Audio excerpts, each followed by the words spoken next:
Hello my dear friends, welcome to full score. Full score के इस platform पे आप सभी लोगों का बहुत बहुत स्वागत। और आज जो पहली शिफ्ट हुई है सीजीएल 2022 की, उसका रिव्यू देखेंगे। कैसा रहा पेपर। ऑब्वियसली क्वेश्चंस पे बात करना वो इलीगल है, आपको ये जानकारी होगी। एसएससी ने प्रॉपर उसके लिए दिया था डिटेल, है ना।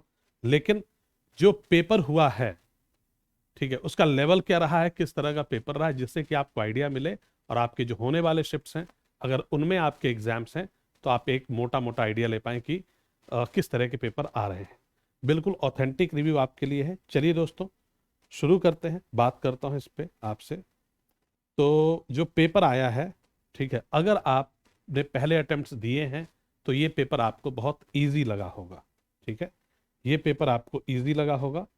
और रीजनिंग में बच्चे 15 से 17 मिनट में कर ले रहे हैं क्वेश्चंस, सारे क्वेश्चंस।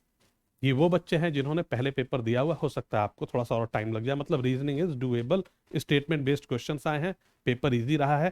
प्रीवियस ईयर को ही फॉलो किया है पेपर ने रीजनिंग में। तो अगर आपने प्रीवियस ईयर क्वेश्चंस को ढंग से किया है तो रीजनिंग में कोई दिक्कत आने वाली नहीं है आपको। अब बात कर रहा हूँ मैथ्स में। तो मैथ्स में दो तीन क्वेश्चंस कैलकुलेटिव आ रहे हैं, उसके बाद का जो पेपर है वो इजी है। ये उनको तो सुपर इजी लग रहा है। जो एक दो अटेम्प्ट देते आए थे तो उन्हें लगा है कि यार कुछ खास है नहीं, इजी पेपर है, बड़े आराम से कर लिया। लेकिन स्टैटिस्टिक्स के भी क्वेश्चंस पूछे जा रहे हैं, तो स्टैटिस्टिक्स वाले एरिया पे आपकी विशेष नज़र होनी चाहिए। उसको थोड़ा सा ढंग से अगर आप करके जाते हैं तो आपको डेफिनेटली बेनिफिट मिलेगा। अगर नहीं भी किया है तो स्टैटिस्टिक्स का पोर्शन बहुत इजी पोर्शन है, उसको आप बड़े आराम से कर सकते हैं। ठीक, तो एक उस पोर्शन को आप थोड़ा सा देख लेंगे तो कोई दिक्कत नहीं होगी। ठीक है, एडवांस के जो क्वेश्चंस आ रहे हैं, देखिए एडवांस में अगर एग्जामिनर चाहे क्वेश्चन देना आपको तो बहुत ही टफ क्वेश्चंस भी दे सकता है, जिनमें वैल्यू पुटिंग वगैरह काम नहीं करेगी और टाइम लग जाएगा। लेकिन अभी जो पेपर आ रहा है, आराम से आप वैल्यू पुटिंग को ध्यान में रखेंगे तो मैक्सिमम क्वेश्चंस एडवांस के भी कर पाएंगे। ये मैं पिछले पहले शिफ्ट के हिसाब से बता रहा हूं। और आप जानते हैं मतलब ये जो शिफ्ट्स होते हैं, मोर और लेस सभी शिफ्ट्स इसी तरह के होते हैं। अगर कोई सरप्राइज ना आए, कोई शिफ्ट बहुत टफ ना आ जाए तो। ठीक, करंट अफेयर्स के 3-4 क्वेश्चन ही देखने को मिले। बाकी जो था वो स्टैटिक पोर्शन से क्वेश्चंस पूछे जा रहे हैं, जहां पे आपकी पॉलिटी, हिस्ट्री, ज्योग्राफी, ये सारा कुछ रहा है। ठीक, सीए करंट अफेयर कब का आ रहा है, तो बेसिकली जो बच्चों का कहना है कि वो अक्टूबर से ज़्यादा पूछा जा रहा है। एक तो खैर 2015 का भी पूछ लिया गया था। ठीक है, आर्ट एंड कल्चर से राइट एक आधे क्वेश्चन। ठीक है, अभी मैं अब कुछ और बच्चों के कमेंट्स खोलता हूं, आपको बताता हूं प्रॉपर। ठीक है, बुक एंड ऑथर वगैरह नहीं पूछा गया, लेकिन पूछा जा सकता है, तो रेडी करने में कोई बुराई नहीं है। ठीक है, राइट, चलिए।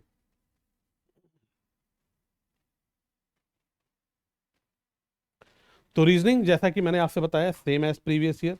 करंट अफेयर्स अगर लास्ट 6 महीने की तैयार है, और स्टैटिक पोर्शन बड़ा इंपॉर्टेंट है, तो जिन बच्चों ने स्टैटिक पोर्शन कर रखा है उन्हें होने वाला है बहुत फायदा। और जो बच्चे रोज एक एक डेढ़ डेढ़ घंटे की करंट अफेयर्स की वीडियो देखा करते थे, उन्हें लगेगा बहुत सरप्राइज, बहुत शॉकिंग, ठीक, कि उन्होंने अपना टाइम गलत जगह पे वेस्ट किया है। ठीक, क्वांट में क्वांटिटेटिव एप्टीट्यूड की बात करूं तो कोई भी नया क्वेश्चन नहीं पूछा जा रहा। इक्का दुक्का शायद आपको दिख जाए, मतलब प्रीवियस ईयर क्वेश्चंस को ही फॉलो किया गया है। राइट, तो अगर आपकी प्रीवियस ईयर पे अच्छी कमांड है तो कोई प्रॉब्लम नहीं होने वाली। ठीक, इंग्लिश में प्रीवियस ईयर्स का ही पूरा वो है, 2-3 नए वोकैब के क्वेश्चंस पूछे गए हैं इस शिफ्ट में। हो सकता है आपको आगे की शिफ्ट में इसी प्रकार 2-3 कुछ कुछ चीजें नई नई मिलती रहे। तो ओवरऑल पेपर अगर देखें तो ये आप मॉडरेट लेवल पे रख सकते हैं, आपको कोई पैनिक करने की जरूरत नहीं है। ठीक है, अब एक आधे और बच्चों के रिव्यू मैं आपको पढ़ देता हूं, जिससे कि आपको, मैं चाहता हूं कि एक आपको पूरी डिटेल्ड क्लैरिटी मिल जाए। ठीक है, जिससे कि आप आने वाले पेपर्स में प्रॉपर अटेम्प्ट कर पाएं। और उसके लिए, क्लैरिटी के लिए, हमें मल्टीपल जो बच्चे हैं उनके कमेंट्स को देखना बड़ा जरूरी है। ठीक है, जिन्होंने पेपर दिया है। तो जस्ट अ सेकेंड।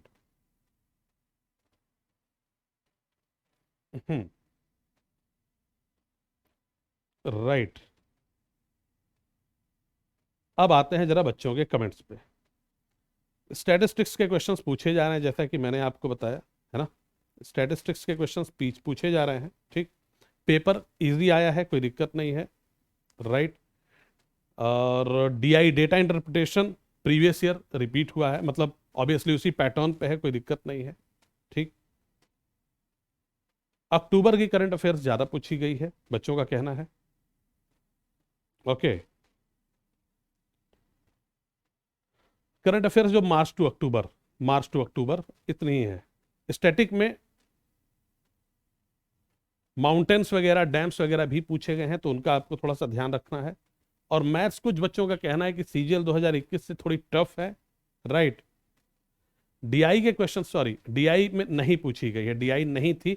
5 क्वेश्चन थे स्टैटिस्टिक्स के, और स्टैटिस्टिक्स इसलिए कर लीजिए, 5 नहीं आए, 2 भी आ गए, 3 भी आ गए, तो एक बड़ा एरिया है। अगर आपने नहीं किया है तो वो आप नंबर गंवा देंगे। इजी पार्ट है, आप एक बार करेंगे और लिख लेंगे कहीं, वो 5 मिनट में आप देखते रहेंगे 2-3 बार, तो सारे फॉर्मूला आपके 2-4 फॉर्मूले हैं दिमाग में रहेंगे, बहुत आराम से कर पाएंगे।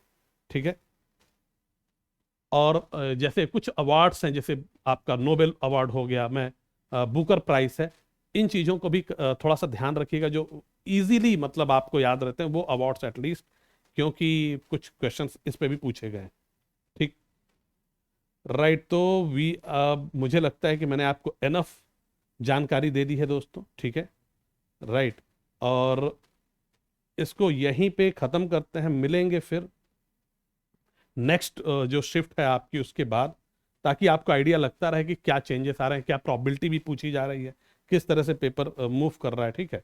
और एक मतलब और अच्छी एनालिसिस के साथ। ठीक।